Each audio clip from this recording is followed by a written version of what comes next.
விரதங்களில் ஒன்றான சிவராத்திரியை பக்தியுடன் அனுசரிக்க வேண்டும். அதிகாலையில் எழுந்து நீராடி திருநீர் அணிந்து சிவபெருமானை துதிக்க வேண்டும். பகல் முழுவதும் உணவு அருந்தாமல் விரதம் இருந்து மாலை நேரத்தில் மீண்டும் நீராடி சிவாலயத்தில் வழிபாடு செய்ய வேண்டும். இரவில் 4 ஜாமங்களிலும் சிவ பூஜை செய்ய வேண்டும். மண்ணால் சிவலிங்கம் உருவாக்கி பால், தயிர், தேன், நெய், சர்க்கரை கொண்டு அபிஷேகம் செய்து வழிபட வேண்டும்.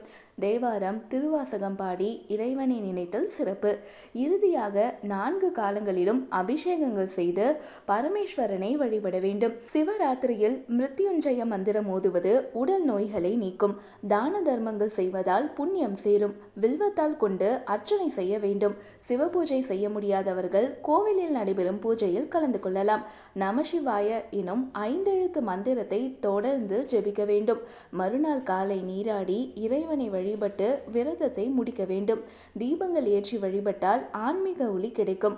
கோவிலுக்குள் நுழையும் முன்பு விநாயகரை வணங்கி சிவன் மற்றும் அம்பாளை வலம் வர வேண்டும். பிரசாதத்தை மரியாதையுடன் பெற வேண்டும். இறைவனை பக்தியுடன் நினைத்து வழிபட்டால் சகல பாபங்களும் தீரும்.